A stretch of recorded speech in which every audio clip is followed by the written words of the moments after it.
Great moments are born from great opportunity.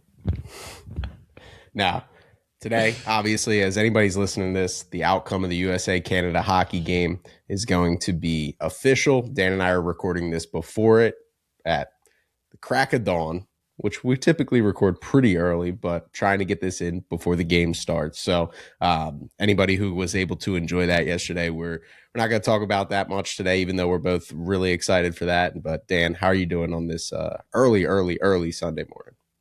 Yeah, I just checked out my window because I don't even think it's the crack of dawn yet. No. We don't have the sun up yet. We have daylight has not broke, but we're going to get this recording in so that we can go enjoy our Sundays, enjoy some international hockey at the Winter Olympics, and other than that, doing well. Happy that it's getting closer to spring. The weather's been a little bit nice down here, so it's starting to feel like springtime. Yeah, sniffing it, right? Like a couple days here and there.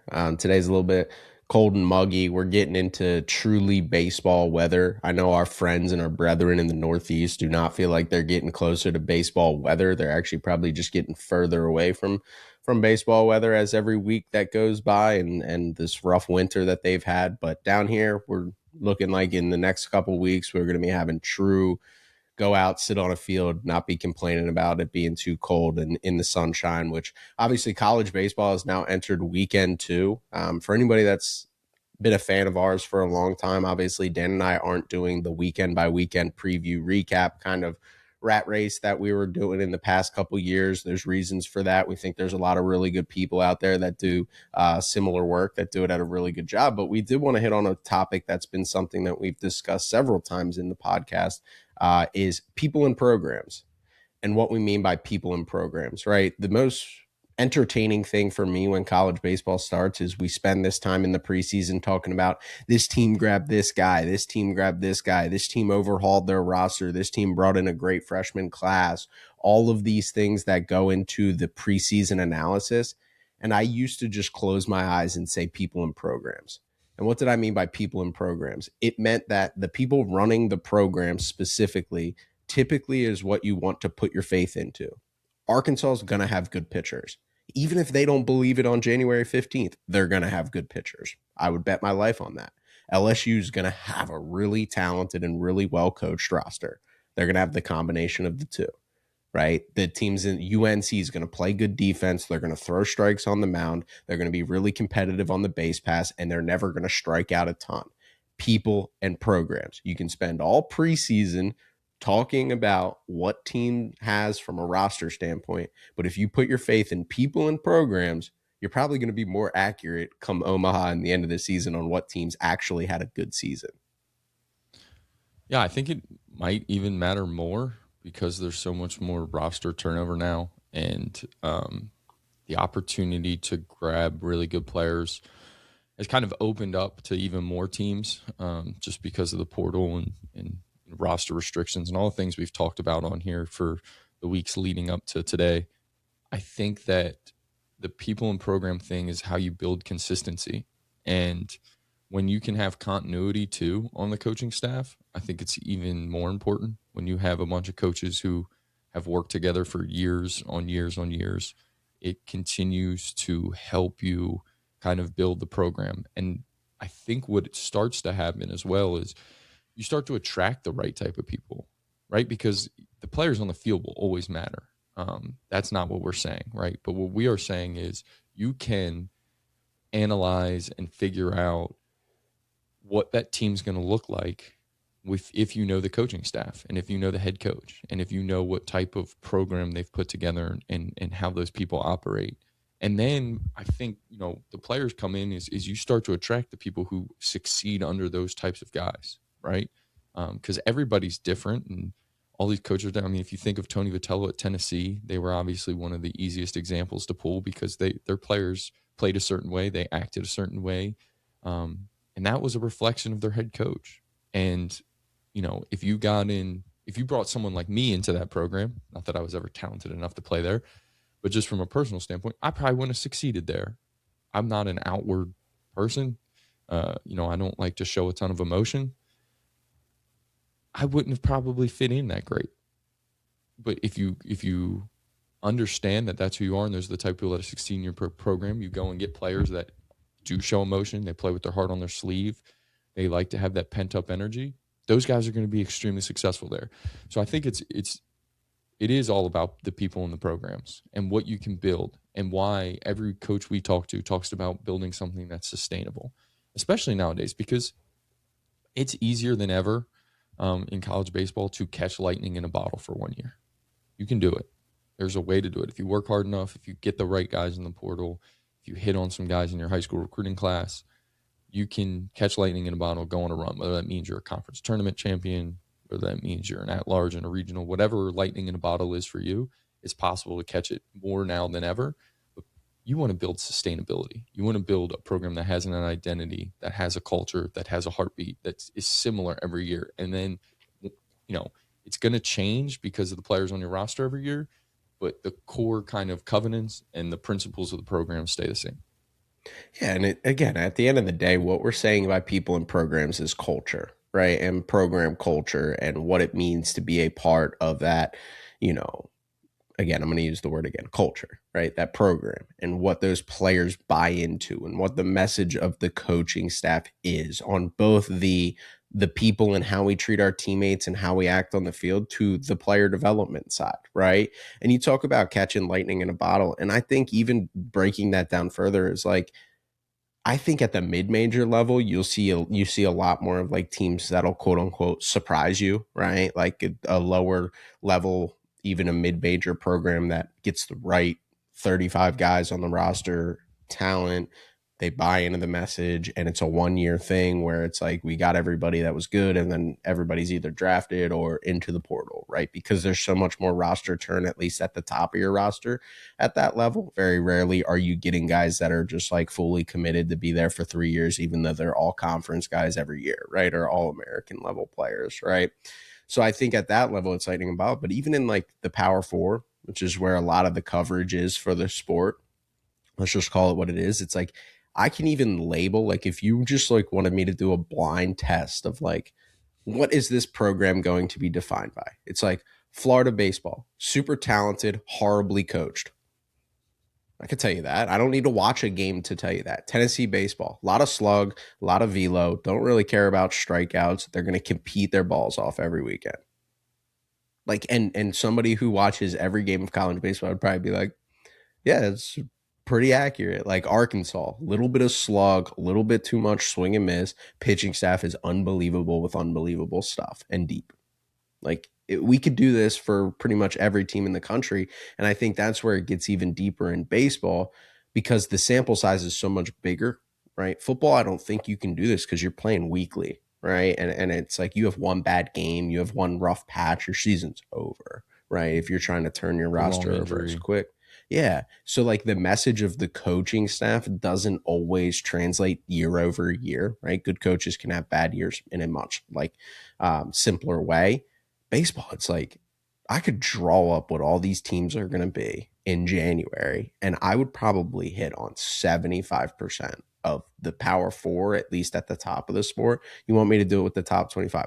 I think we could.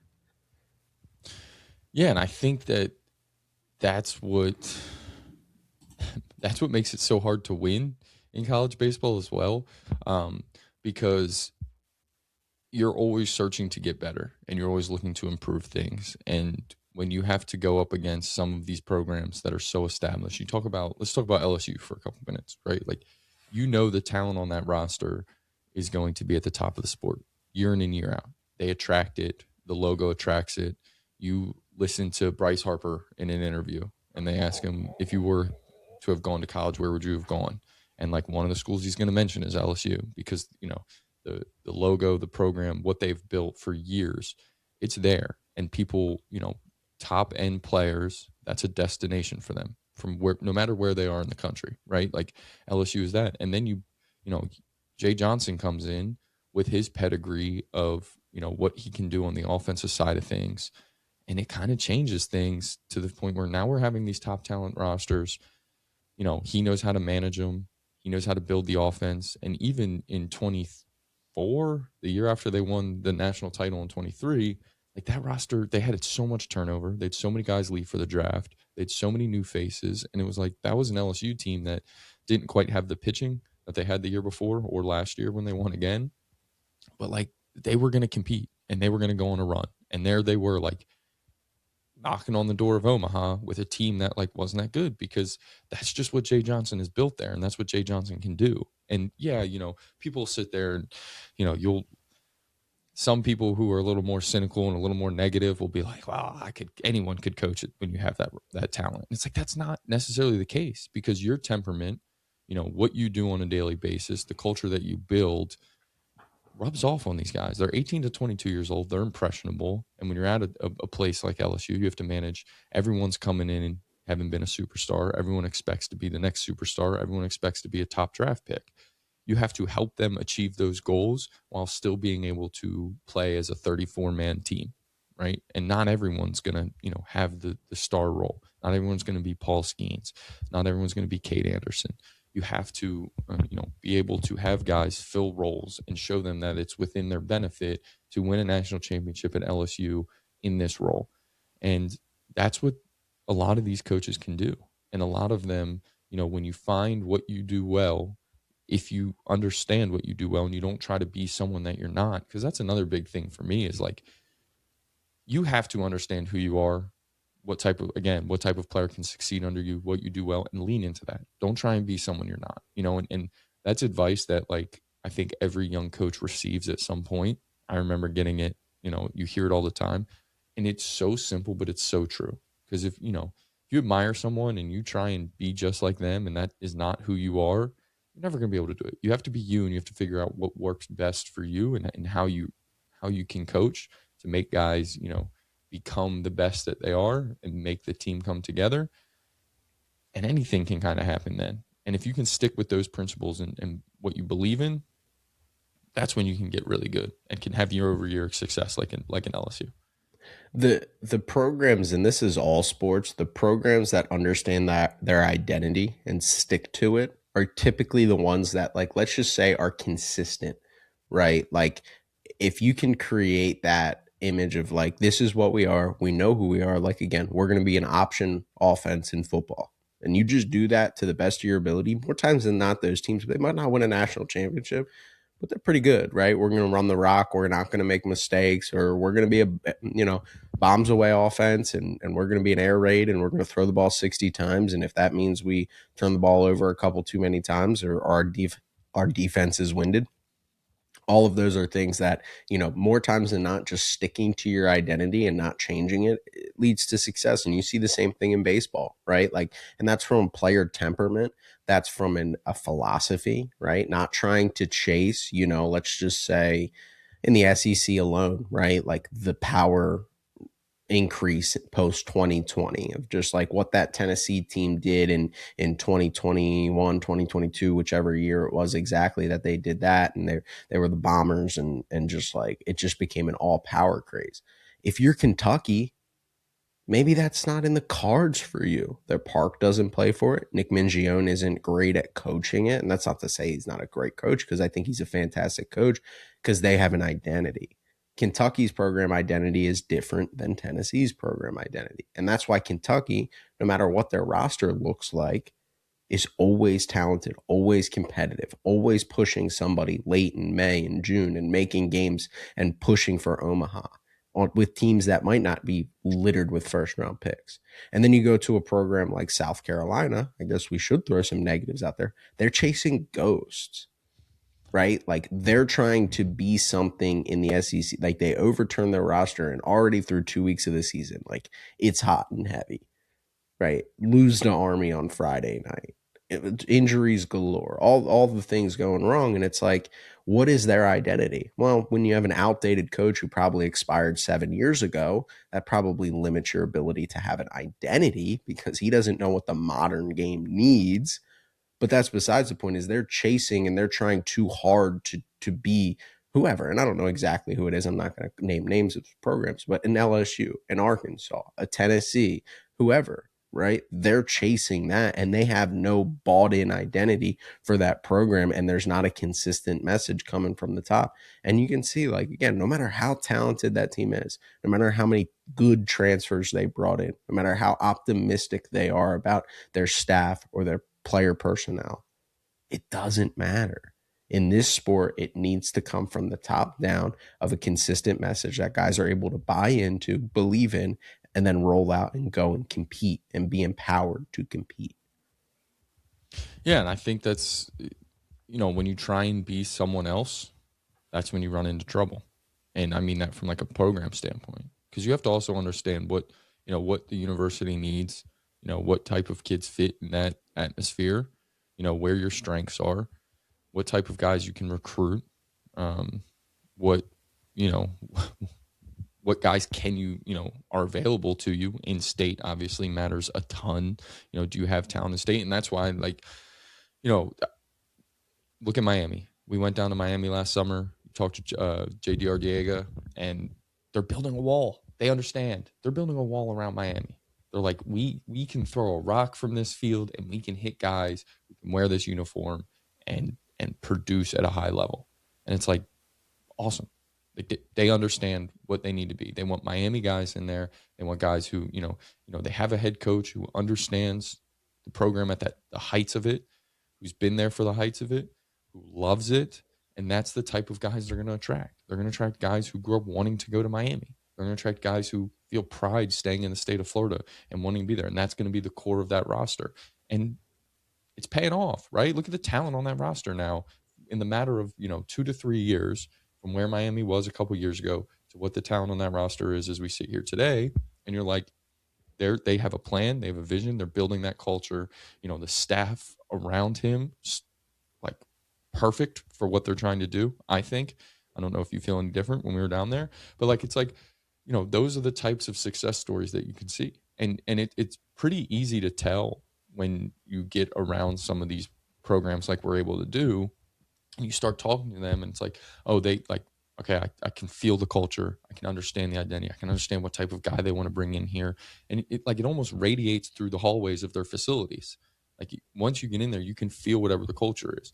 And we've been in some places where it's like, okay, I feel it, I feel comfortable here, I like what's going on, or man, this, like, this isn't my cup of tea, and that's great. Like, even if it's not everyone's cup of tea, like, you can't please everyone and you can't be a fit for everyone. And that's where I think, when you try and do things like that, you'll run into trouble. Well, and even on the opposite end of the spectrum, right? We go up to West Virginia and they don't have the luxury of building that wall.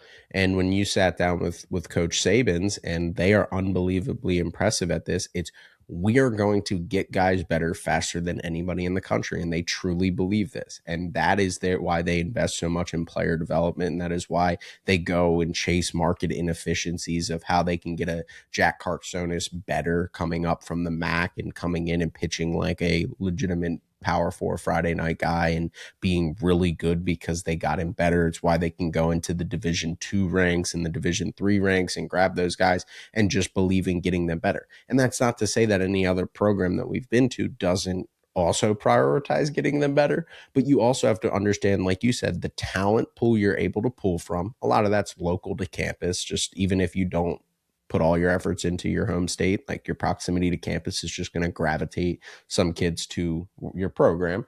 But also, that's just what you're investing your time, your energy, and your effort into. And that's a program that really prioritizes themselves on being well coached. They really prioritize themselves on being developers of talent. And what you've seen is it come to fruition of guys being prepared to play early when maybe they weren't expected to, which is like a guy like Gavin Kelly last year. He gets penciled in, put him at second base, goes out, shows that he can pick it. He's a really good player, goes and has a great summer. He's really highly anticipated coming into this spring, right? In another program that maybe recruits more of the high end talent, they don't have to focus on getting that guy ready to play tomorrow, right? Maybe that guy isn't put in a position to start at second halfway through the season and then ultimately make a huge impact in a regional, and then obviously go compete in the super regional and then just use that as momentum into their sophomore year. Again, all of these programs understand their identity, right? And that's what makes them so consistently good. right? Where programs you can get excited about is when they combine that knowledge and they're not chasing their peers. They're not chasing what other teams are doing in the Big 12 or the Big 10 or the SEC or the ACC and what they think they should be doing, or getting caught up in what fan sentiment. You know how many times fans in Arkansas have complained about how many guys strike out under Nate Thompson? Years and years and years and years. Do they hold their guys accountable? Of course they do. No program in the country says, yeah, go strike out 17 times. We're trying to strike out. But they also know that that might not be their identity and that might not be what they need to do. So they'll be okay striking out against really good arms if it means they can get an extra base hit with runners on base, score a couple runs, all of those things. It's like these teams aren't chasing their tail, running in circles, wondering what they need to be and what their identity is. They get it. They know it. They have the right people in place to coach it. And that's why each and every year, again, if I just closed my eyes and said, this team will be one, this team will be two, this team will be three, this team will be four, you'd be really close in college baseball more times than not. And with zero program analysis, with zero roster analysis, you don't even have to know any of the incoming transfers or anything like that, because it is a sport that is so determined by the people and the program that they're in. Yeah, and I think it's getting accentuated because of how quickly rosters turn over now, right? Like when you talk about professional sports, you sign a guy to a long-term contract, it becomes so much more about the players. College athletics, maximum 5 years, right? Which they can leave an impact. So you would hope that you get the right guys in. But the head coach hiring, like the personality, like you said, it's the personality of the program, is usually the personality of the head coach, or at least how he wants it to look. And so if you have the right person in place, then things like you call it easy bake oven, right? Like every year, it's an easy bake oven. You know exactly what they're going to look like. So it's the example you're talking about. It's because they have a head coach in place who has built a program. It reflects what they do, who they are, their personality. That is the culture. Are they hard worker?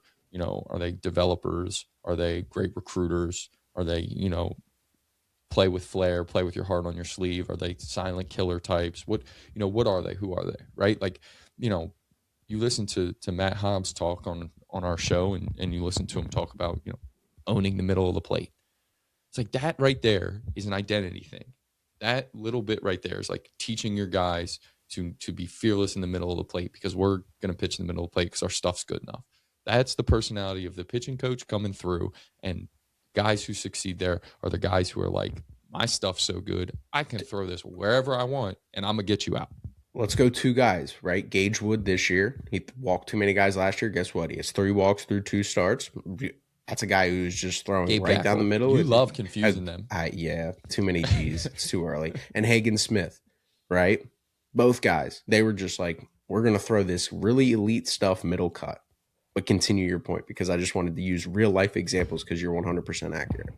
Well, that's it. My point is pretty much that, right? Like, it's like when you look at it, it's like when you listen to that, it's like that is not some new coaching strategy that is groundbreaking, that is right, but that is like, this is our identity, this is who we are, this is what we're going to believe in, and our guys are going to do it too, and we're going to get guys, and the ones who are going to be the most successful at the University of Arkansas on our pitching staff are going to be the ones who can say, yeah, let's go, give me that thing, I'm gonna get out there and I'm gonna throw it over the plate because my stuff's that good.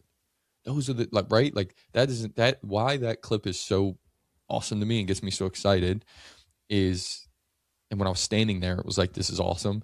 Um, is the fact that like he's telling you what their identity is. That is deeper than the X's and O's. That is like, so much of our stuff is fantastic because you learn about like intricate player development things in the tech. But to me, my favorite nuggets are the stuff that's about the people, right? And like when you can say this is a firm identity, something that guys can believe in outside of their own preconceived notions, their own anxieties, their own other stuff. It's like, here, I am your pitching coach. I am your leader. This is what we're going to believe in. Get on board, and we'll take you to where you need to be. Those are the great coaches. Mm-hmm. Yeah, and again, I can't maybe I'm too default negative today, but it's like I can't then sit there and look at another team in the SEC like Liam Peterson at Florida, and he struggles with command. He hasn't developed in 3 years and all these things. He has a walk problem. He's a freaking pirate ship roller coaster, right? Like he's on one end of the spectrum one week where he stinks against a bad team, and then he comes out the next week and he punches out 11 and 5 1/3 against a good team. You have no idea what you're getting. There is no consistency. And to me, right, again, like I'm not in that program, never will be, just being honest. And I can tell that they're coaching him in ways that doesn't empower his confidence, right? Like it's not just throw your stuff over the middle of the plate and let guys pound it. Like there's obviously, if a guy is that inconsistent, there's probably something like we need to work the corners more. We need to stop being so over the middle of the plate with your heater. His heater's elite. Like just go after it, just chase it, just go right down the middle and have somebody pound it, right? That's not even to get into the deeper stuff of like why is a guy with a high vert heater throwing it down in the zone, blah blah blah blah blah. Of those things that would never happen at an Arkansas or a Georgia or programs like that. But besides the point, right? Like, and it's just one of those things where it's like it's not, the identity is not to empower these guys to just go out and be themselves and be the best version of themselves, right? The same thing on the hitting side, right? Like we can even go deeper than just the power forward. It's like Dan Hefner could pull 9 guys off the street and they would be a 280 offense. Street. Me, my buddies in college, we'd be in there. In the fall, we'd look like the freaking Bad News Bears, and come opening day, we'd be decent, and by May, we'd be great. Somehow, I'm not saying that as like a pat on my back. I'm saying that as a pat on his back of like he does it, and it's every year. His offenses are legitimately an easy bake oven every year. Is an operation where it's just walk in, anybody who's helping out, they're gonna score.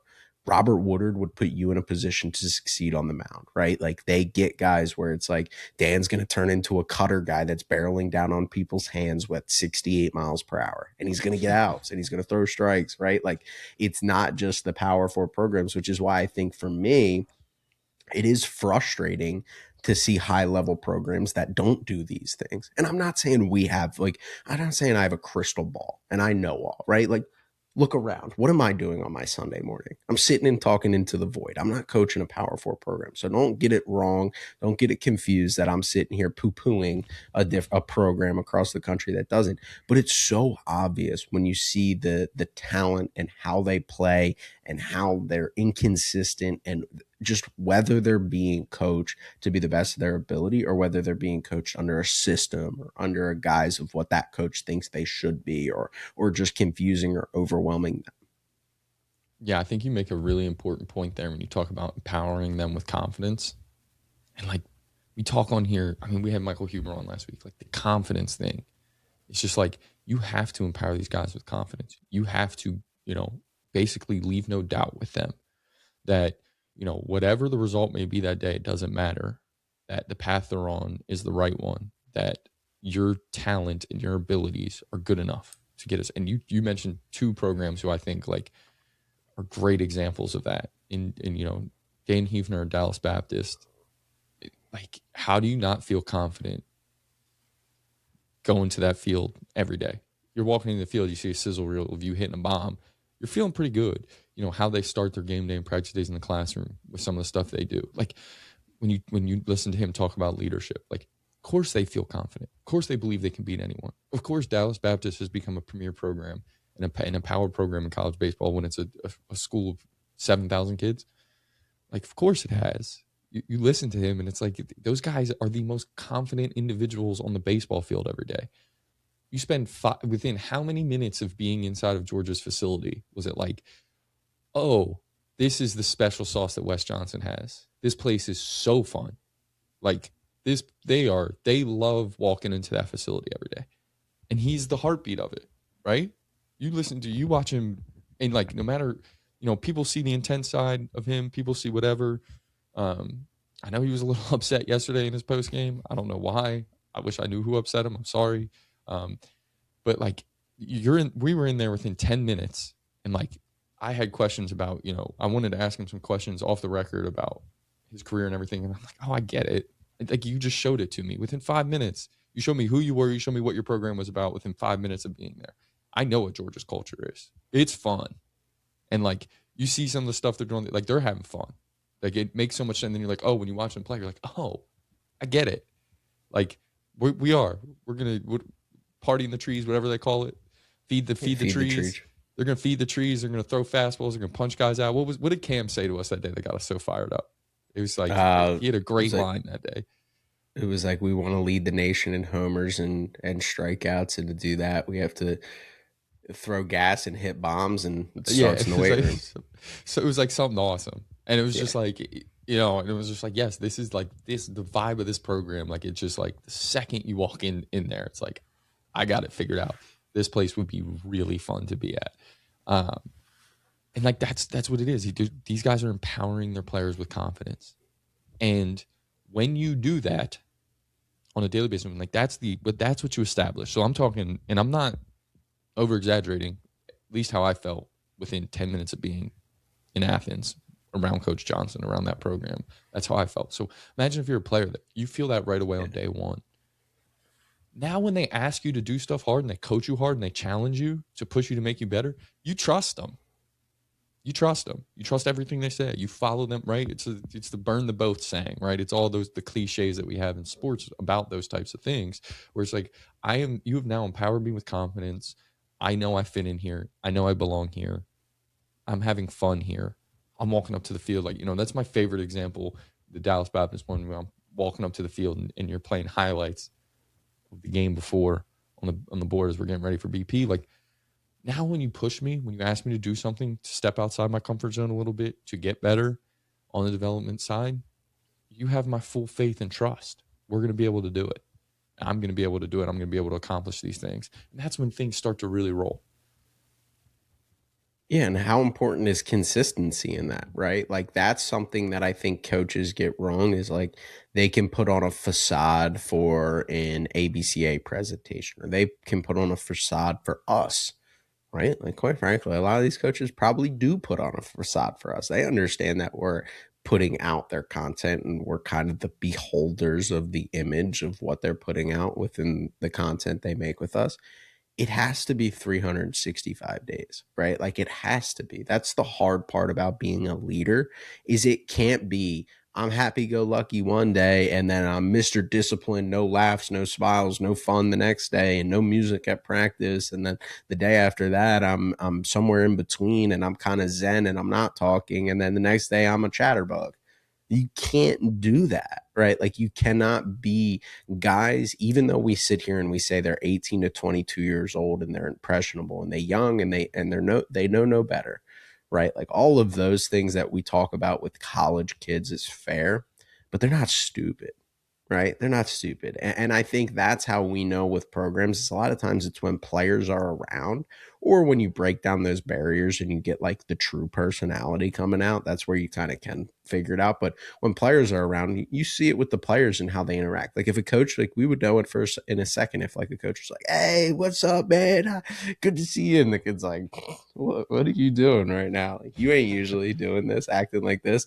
It would be very obvious, right? So it has to be consistent from the top down. And that's how we know when we go around programs, it's like you said, Wes didn't know we were there yet, right? Like to a certain extent. Like he was fired up, he was all fiery and everything, but like he's interacting with his guys who were just getting their work in. He's interacting with us, he's interacting with all this. Like he fired us up to be like, we feel better about ourselves. Like he gassed you up. You felt confident stepping into that interview and going in and standing next to him. That's what he does for those guys. And he doesn't care how it comes out. You know, it comes out as a little bit of flair. That team last year did have a little bit of swagger. They did rub a lot of people the wrong way. He doesn't really care. He's not going to apologize to anybody else on the other side of the field because if that's what allows his guys to compete at a high level, that's what they need. And the Georgia example, and I know we're probably going to pivot a little bit into something that's kind of tied into this, but a little different. It's actually really fascinating, this Georgia team this year, because one of the things after we had released a lot of the Georgia stuff was we have a pitching problem. Pitching's been the thorn in our side for a couple of years, all these things like that. And while on the surface, it's probably true, right? Like that park is small, it plays small. Those are factors that are in play. But people were saying that, like, they haven't developed pitchers. And I'm a Wes Johnson defender. I'll stand here and say that. And so there probably is bias in here. But it's like, have we looked at the talent that they've acquired in past years? And that's not to say anything wrong with these guys, but they developed and maximized what those guys were capable of, right? Jordan Stevens, who throws 100 every weekend, he was from a prep school, Ryan right? Curley. Brian Curley came from VCU and he was 91 and 93 and he was 97 and 99, right? Like all of these things, and turned into a second round pick or whatever round he ended up being selected in. Those are developmental successes, right? Because you also Bar have none. to take development from the talent that they enter the building in, right? And those guys are really good. Like I'm not saying anything to discredit what they were coming in or what they left.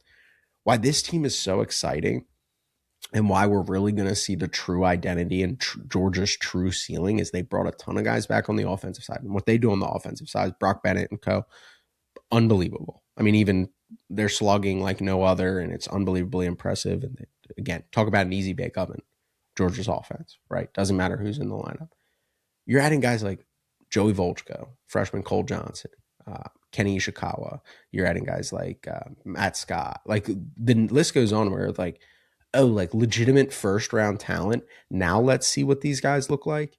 And I'm just anticipating. And again, when we hang our hat on people and programs, what I'm saying is that like the word around pitching development in Athens is going to be different in June when they maximize what these guys are and make them first round to second round legitimate talents and they're deep on the mound than it was over the offseason when we're releasing our pitching stuff, because that's where recruiting does matter, right? Like if you are in Michigan and you're not able to go into Florida and grab high level talent, you're going to be slightly handcuffed in what your capabilities are of guys that go in the first round. Let's just call it what that is, like guys that are drafted high enough to go in the first round. Yeah. So then what does your program become about? So how do you right and that's where identity and who you are and what you do well becomes so important.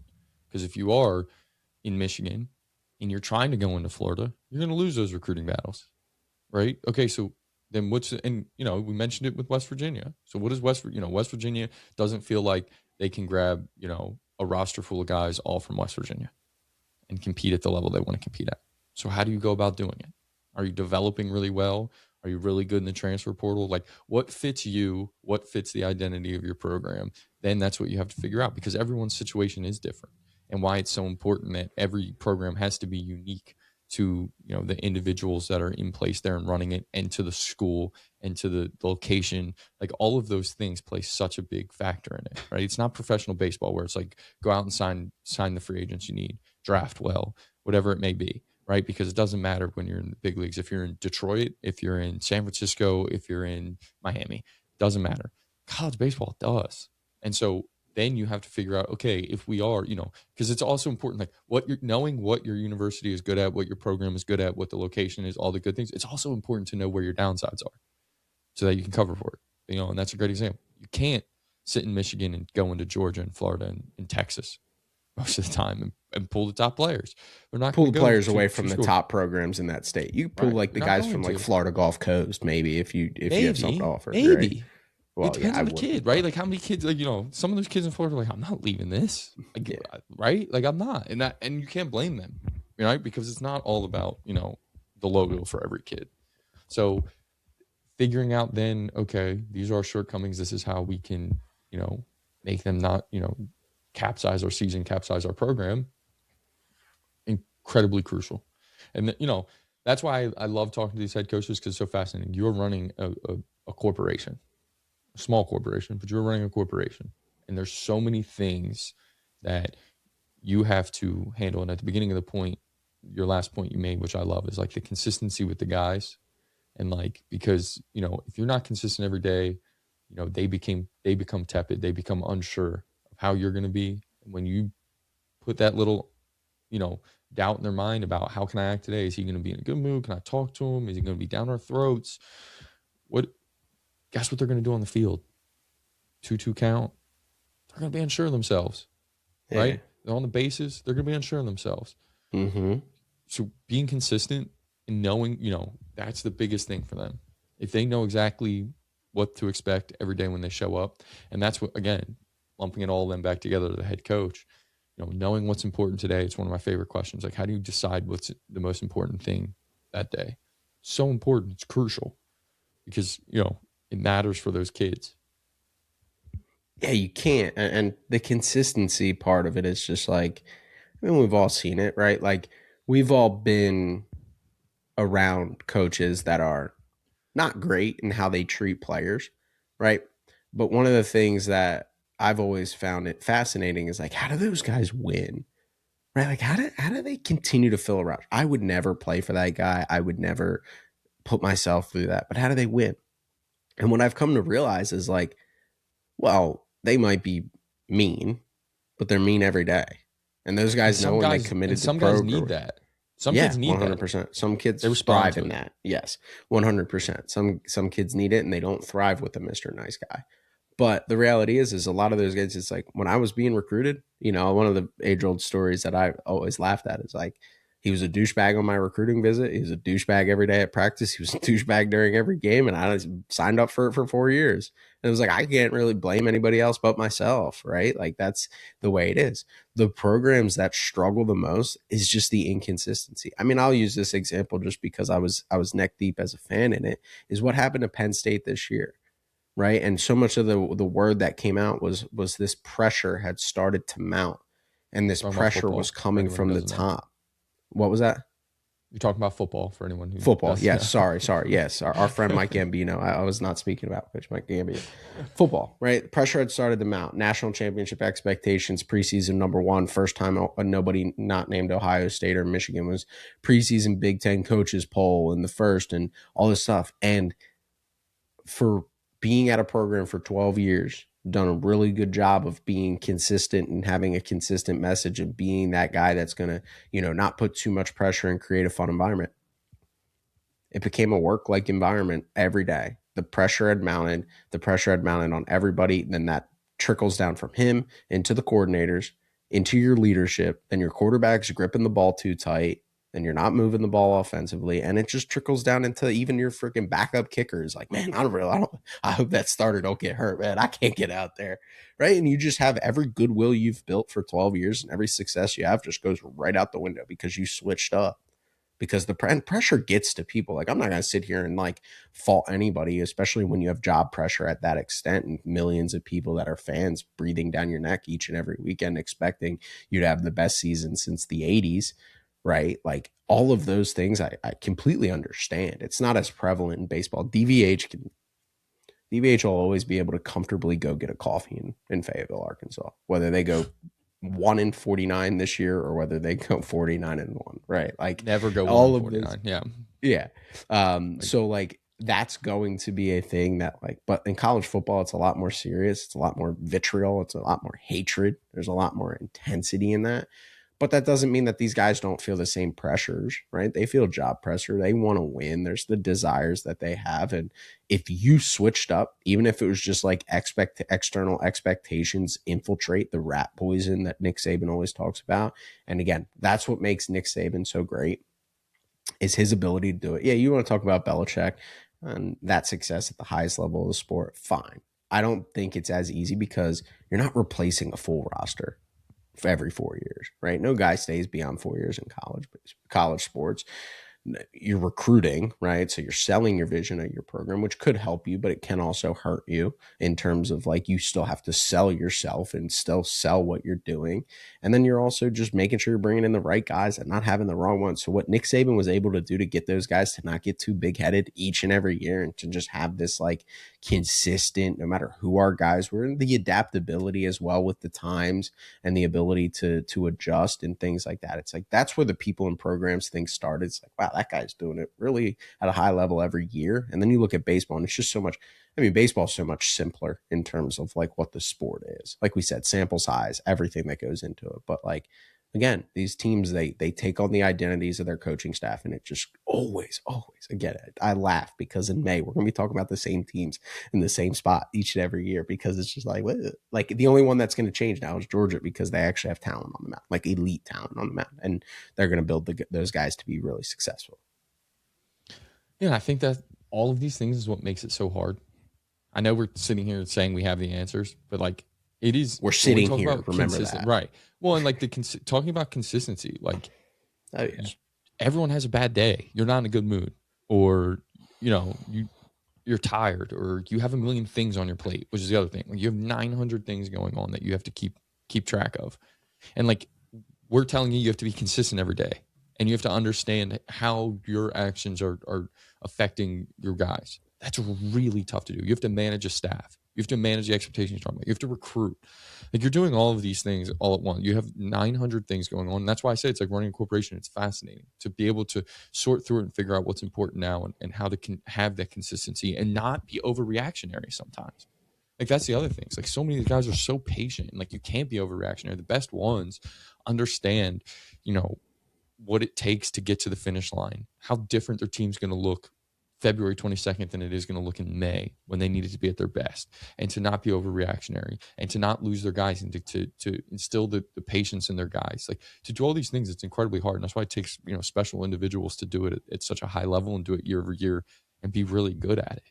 I mean, no one of all these guys that are if you take the top 1% of those guys who are all the most successful at it, like that's a group that's hard to get into. Those are extremely successful people, extremely impressive individuals, because it's so stinking hard year over year to show up every day consistent, to not then when you have success get complacent, to understand that you need to change and get better when you seem to have things figured out, what you need to change, where you need to get better. Like all of these questions that like we keep most people up at night, and most people and then again, you're dealing with 18 to 22 year olds. You can't predict their emotions, you can't predict their reactions all the time, you can't predict their You could outcome lose every a spring day. because a guy breaks up with his girlfriend. Like kid could crumble. You you could, a guy can make a bonehead mistake that's just like, I haven't seen Yeah. him do that ever. And you have to be able to know how to respond and help them respond to something like that. It's like it's incredibly difficult. All of this that we've said, that how it looks when they're really good. I just wanted to throw out there that it's also incredibly difficult to reach those levels. Yeah, it is because there's so many variables, right? And I think the thing you keep saying it's a corporation, and 100% it is, but imagine a corporation where you only have 4 to 5 years of that Yeah, employee. Right? yeah. Like that's the other thing that's like hilarious is like you're training 20 new hires every year. You're at risk of losing your top employee at Your any best employee. moment. Yeah, your best employee at any moment. Whereas like in the real world, it's like you have a great employee, you just pay him more each and every time it comes up that he's like getting, headhunted or whatever. And I get like they can do that, but it's not like you can keep a guy Yeah, for but 12 let's talk about the years. draft, right? Yeah, yeah. Like, and Yeah, forget the portal side of it. Let's talk about them in the draft every year, and like, it's good. It's great that it's a your guy is great going to thing. be. Yeah. It's great that he's going to be plucked. But here we are. You've only had him. He signed on for 4, and after 3, he's gone. Mm-hmm. And it's just like, yeah, like imagine then you got to go find another new hire to replace your superstar that you just lost. Like, again, so like from a leadership standpoint, like at least when you walk into your corporation, you have your 12-year manager under you who understands you, who you've seen through highs and lows and bad days and good days. And you guys both could probably finish each other's sentences in every meeting. Well, that guy's there. In college baseball, you don't have that, right? Like there's no player like DJ Baxendine isn't still pitching at Arkansas being a leader. Now he's on staff, so he's able to convey that message to the guys, but it's not like you have that guy for 12 years under your one roster and that's your leader, right? Like pull any name from like the 2016s and be like, yeah, imagine if that guy was still there leading your guys, how mature the operation would be and how seamless it would be. Like that's a very important part of it as well as you're training new hires each and every time. You're training new leadership. You have a new leadership council every year and they have a personality and they have a way of leading and they have to be focal points in how they hold guys accountable and how they do everything. Like again, player-led leadership is the most important thing. So you want to talk about empowering guys on field, about how about empowering your leadership to be able to hold their teammates and their peers accountable, right? Like all of that stuff is like unbelievably important when it comes to the leadership of building a program. But again, the guys that do it the best, they just seem to have a sixth sense with the ability to adapt to the group of guys. They're malleable. They understand what to say, what to do, how to connect with each and every guys, how to adapt. Again, That was a cool part about DVH. And again, DVH is such a great example. We've actually never interacted with him. I almost bumped into him in the stairs, but never been around when we've been there, even though we've been there twice. And I did ask, Coach Thompson was like, you're a little bit more modern. Obviously, Coach Hobbs is very modern, and the technology they use is very modern in their player development. And I asked Coach Thompson, I'm like, your philosophies are a little bit more modern. You come from the Dan Hefter tree and all that stuff. It's like, how was that? He's like, he isn't really like fully like, integrated in it, but he trusts me was basically the point. It's like as the times have changed, right? We've seen so many old school coaches get left in the wash and end up losing their job or their opportunity because they're reluctant to change. DVH is a guy that could coach till he's 85 because he hires the right people, he adjusts with the time, and he empowers them. Like, let's talk about empowering them to do what they need to do and not get himself and what his core beliefs are too tied into it. It's an unbelievable operation. And that's why consistency matters so much more to me than these national championships, right? Like I think it's a stain on a program if you're talented and you're a 3 seed. I think it's a stain on a program if you miss the postseason and things like that with really talented roster, because that tells me the consistency isn't there. I think there's an art in consistency, and I know it's 10 or trash or national championship or bust in terms of how we evaluate coaches. Remember, there's only 3 college football coaches, 4 college football coaches right now with the national championship, right? So being able to factor that in to it, like it's hard to be at the top of the sport, but the reality is like I think there's an art in consistency, and even if they never win a national championship, I think it's more impressive to be consistent over 20 years than it is to have one flash in a pan national championship. One team wins a national title. Yeah, Corbs always says that, right? Like Like Corb has always said that. You're there every He's year. a You're hosting a regional. You're in a yeah, super. You're knocking on the door. You're yeah, in Omaha every other year or every year. yeah. Whatever voodoo happens that allows you to not Eventually, win, yeah, yeah. Eventually, though, like probably you get enough the crap, dam like the should ball needs to break. bounce your way. Yeah. Yeah. And I will say, like, another example, because I actually wanted to bring this up. Another example of maybe a little bit more negative, and I hate that I'm bringing up negative 50 minutes into the podcast, but is the last couple of years of Vanderbilt offense, right? Like, it was a pendulum into the too much data. I read somebody say this, and I don't know how well connected they were. It was too much data, and then it was too old school, and they feel like because they've made multiple hires over the last year. It was a fire, hire, or kind of, Lead hey, bud, hire. Yeah. get out kind of hire. You're my buddy.